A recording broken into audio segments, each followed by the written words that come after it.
High friends, welcome to my channel. আশা করি সবাই ভালো আছো। আমিও ভালো আছি। ভালো আছি মানে গলার অবস্থা খুব একটা ভালো নেই। খুব জোরে কথা বলতে পারবো না, আস্তে আস্তেই বলছি। আজকের ভিডিওটা করতে অনেকটাই কষ্ট হবে। ভিডিও ক্লিপ ক্লিপ করেই করতে হবে, একটানা করতে পারবো না। মাঝে মাঝে প্রচণ্ড কাশি আসছে আর বন্ধ করে দিতে হচ্ছে। যাই হোক, একটু মানিয়ে গুছিয়ে নিও। কী করা যাবে, শীতকালে তো এটাই সমস্যা। ঠান্ডা গরম ওয়েদার চলছে, কোনো সময় গরম লাগছে, কোনো সময় ঠান্ডা লাগছে, আর সর্দি লেগে গেছে। বয়স হয়েছে তো রেজিস্ট্যান্স পাওয়ারটা কমে যাচ্ছে দিনকে দিন, বুঝতেই পারি, কিন্তু কিছু করার নেই।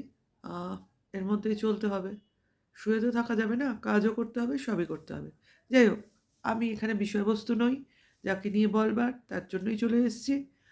তার আজকে খুব মন খারাপ, আমার প্রিয় চোপার।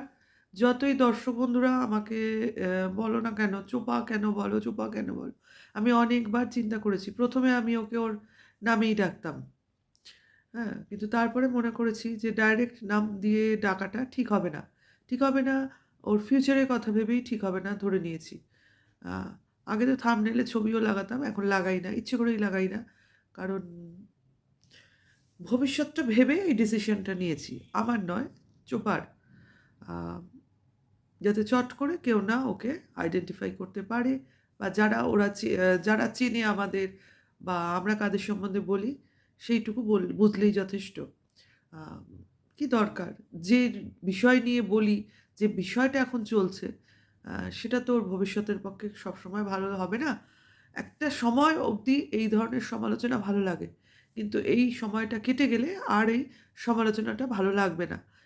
আজকে আমাদের চোপা কৃষ্ণনগরে এসছে, বেড়াতে আসেনি। ওর মনটা খুব খারাপ, ওর দিদামার শরীরটা খারাপ, বেশি অসুস্থ, বিছানায় শয্যাশায়ী। সব মেয়েরা এসছে। একটা টাইম যায় যে সময় বয়স্ক লোকেরা তাদের প্রিয়জনদের পাশে চায় আর কি, শেষ বয়সের কথা বলছি। কিন্তু যে বয়সটাই আসুক না কেন, সব প্রিয়জনেরাই ভাবুক, মানে ভাবে আহ, তাদের মা ঠাকুমা এরা সারা জীবন বেঁচে থাকুক, তাদের পাশে থাকুক। কিন্তু সে তো সবসময় সম্ভব হয় না। যদি কোনো শারীরিক রোগ সেভাবে তাকে না, মানে কষ্ট দেয়, তাহলে উনি বাঁচুন, সুস্থভাবে বাঁচুন এবং দীর্ঘজীবী হন, এটাই আমরা মনে করব।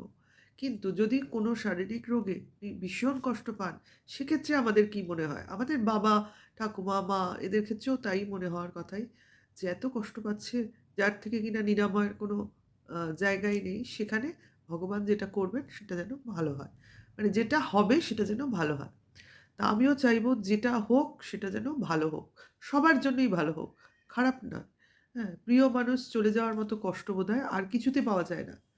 তাই চোপার সঙ্গে আমিও সমব্যথী, আমিও ওকে কনসোল করতে চাইছি যে শান্ত হও, ধৈর্য ধরে সময়ের মোকাবিলা করো। সব সময়টাই চলে যায়, কষ্টের সময় চলে গিয়ে সুখের সময় চলে আসে এবং ভালো সময় আসে। যেটা আসে সেটা ভালো হয়। আমি একটা কথা খুব মানি, যা হয় ভালোর জন্য হয়, আর যেটা হয় সেটা ভালোই হবে। আপাত দৃষ্টিতে খারাপ মনে হলেও ভবিষ্যতে মনে হবে না, ওটা হয়েছিল তো ভালোই হয়েছিল। কারণ আজ অব্দি কোনো ঘটনা আমার জীবনে ঘটেনি যে মনে হয়েছে ওটা কেন ঘটলো, ওটা না ঘটলেই পারত।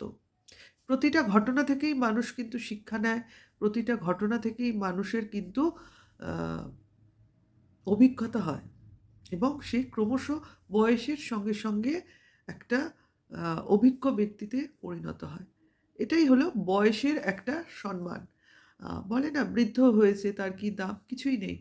বৃদ্ধ বয়সের দাম যদি ধরা হয় তাহলে দামি, না হলে কোনো দাম নেই। সারা জীবনের অভিজ্ঞতা, সারা জীবনে তার যে একটা সঞ্চয় হয়েছে মানুষের সম্বন্ধে, সমাজের সম্বন্ধে, আমাদের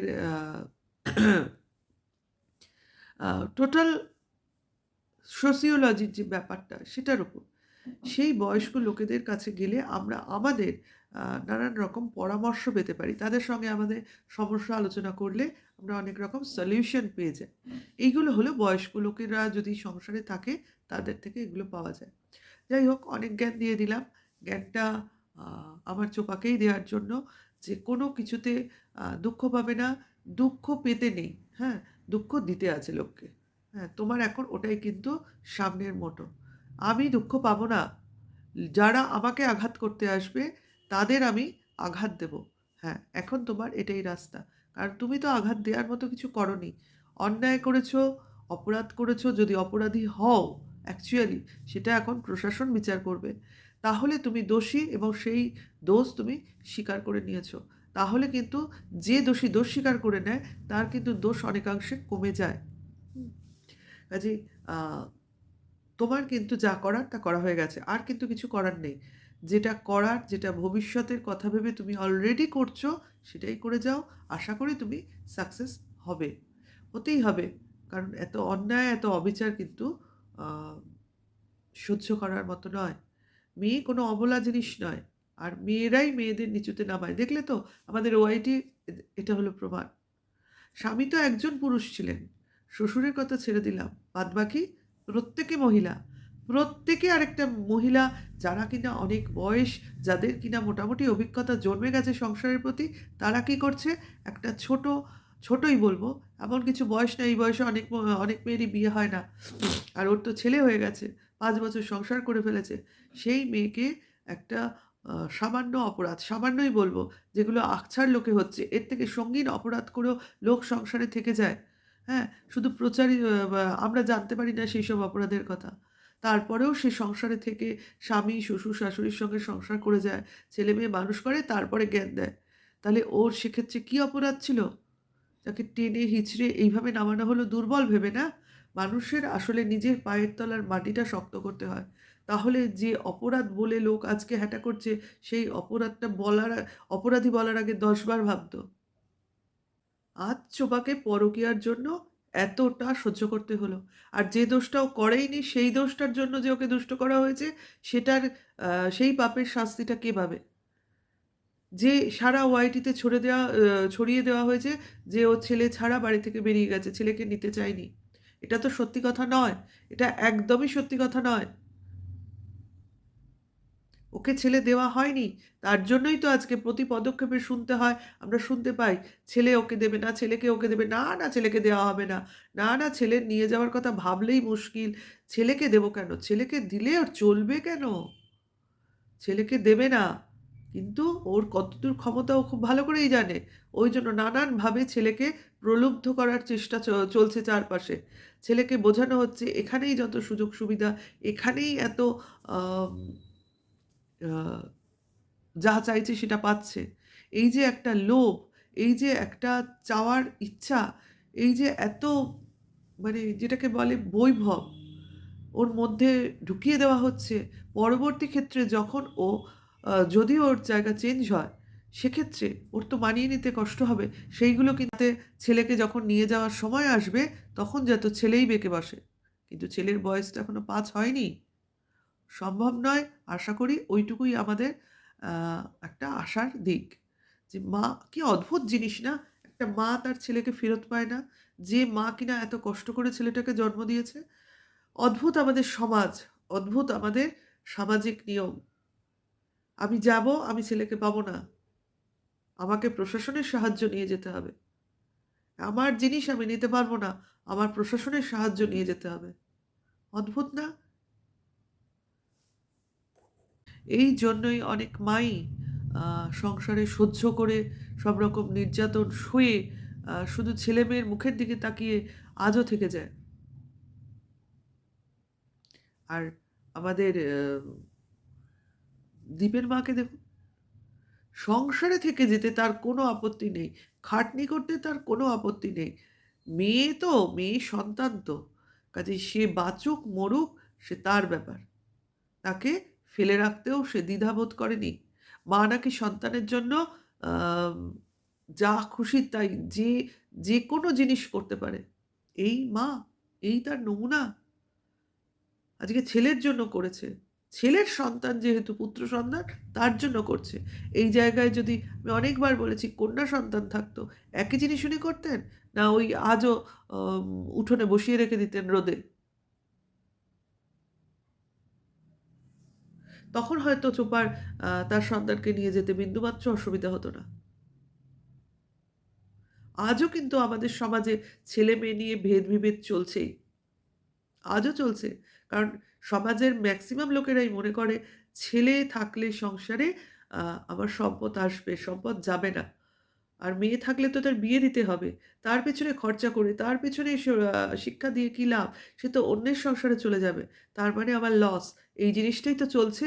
প্রতিটা ছেলেমেয়ের প্রতিটা সংসারের আজও ক্ষীণ গভীরে এখনো এই চিন্তাভাবনাই রয়ে গেছে। অথচ আজকালকার দিনে দেখুন ছেলেরাই কিন্তু বাবা-মাদের সেইভাবে দেখে না। দীপের কথা বাদ দিন। ও তো অ্যাকচুয়ালি ছেলেই নয়। অ্যাকচুয়ালি ও ছেলেই নয়। ওর মেয়ে হলে ভালো হতো।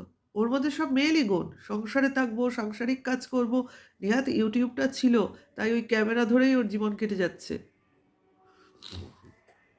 এইরকম মেয়েলি স্বভাবের ছেলে তার বিয়ে দেওয়ার কি দরকার ছিল? হ্যাঁ, বংশধর, বংশধরের কারণে। এখন বংশধর আছে যখন, এখন আর ওইটা নিয়ে আর ভাবার কিছু নেই।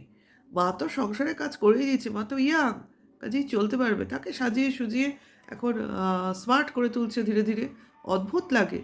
যে সংসারে বৌমা নেই, যে সংসারে তার নাতির মা নেই, সেখানে সেই শাশুড়ির এত সাজগোজ, এত ঘোরা বেড়ানো, এত আসে কোত্থেকে? আমি অবাকই হয়ে যাই এই ধরনের মায়ের চরিত্র দেখে। আজ এই চরিত্রের মা যদি চোপার মা হতো, ওয়াইটিতে দিনকে দিন একেকটা করে ভিডিও নামতো সেই মায়ের বিপক্ষে। সামান্য চোপার মা হেসে থাকে বলে তাকে নিয়ে সবসময় বলা হয়। সামান্য হেসে থাকে বলে। সে তো তার ছেলে, মেয়ে, বৌমা নিয়ে কি সুন্দর আছে। হ্যাঁ, লোকে বলবে বৌমা তো সবে এসছে। আরে বোঝা যায়, তার শাশুড়িকে দেখলে বোঝা যায় যে সে তার বৌমার সঙ্গে কীরকমভাবে ব্যবহার করবে, কি তার সঙ্গে তার রিলেশন হবে। আর দীপেদের ফ্যামিলির এনার শাশুড়ি কিরম সে তো আমরা দেখিইনি। এদের ৩ পুরুষের সঙ্গে কি সম্পর্ক সেটাও আমরা জানি না। সবই দূরে দূরে থাকে এবং কেউ সেভাবে রিলেশনও রাখে না। এই তো ক্রাইটেরিয়া অবস্থা চলছে। আসে কেউ ওদের বাড়িতে? যত ইউটিউবের ভিউয়ার্স আছে এরাই এদের ফ্যামিলি। থাক, এরকম সংসারে না ফিরে যাওয়াই ভালো। শুধু চোপার ছেলেকে ফেরত পাক, ব্যাস আমাদের আর কোনো চাহিদা নেই। থাক ওই দ্বীপ, জাহান্নামে যাক, ওই দালাল দিদির সঙ্গে ও সারা জীবন কাটাক। আমাদের বিন্দু মাত্র দেখার দরকার নেই। ফিরেও তাকাবো না তখন ওই ব্লগারের দিকে। তাহলে চোপাকে বলি, মার পাশে থেকো। মার মা তো তোমার পাশে সবসময় ছিল, এখনও আছেন। আর দিদার এই সময় মাকে তোমাকেই দেখাশোনা করতে হবে। যদিও শুনলাম তুমি ফিরে আসবে তোমার বাবা একা আছেন বলে। হ্যাঁ, ঠিকই, সেটাও ঠিক। তবে কোনো অসুবিধা হবে না। সবার মধ্যেই তো থাকবেন। তুমি সাবধানে থেকো।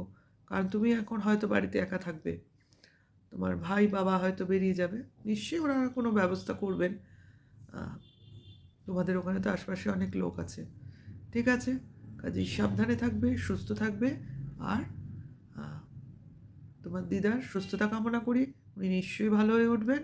আর তোমার ভেঙে পড়ার কোনো কারণই হবে না। কারণ তুমি অনেক শক্ত মনের মেয়ে। সেই পরিচয় আমাদের অলরেডি তুমি দিয়ে দিয়েছ। এখনও দেবে। একটু হলেও, সামান্য হলেও ভেঙে পড়েছিলে। কিন্তু আবার নিজেকে সুন্দরভাবে সামলে নিয়েছ। তাহলে আবার কৃষ্ণনগরে রয়েছো তো তুমি। সাবধানে থেকো, ভালো থেকো। বাই। হ্যাঁ, দর্শকদের বলা হয়নি। যারা আমার চ্যানেলটা দেখছেন ভালো লাগলে সাবস্ক্রাইব করে নেবেন। আর যারা দেখো অলরেডি তারাও ভালো লাগলে লাইক, কমেন্ট, শেয়ার করে দিও। আজকে এইটুকুই। টাটা।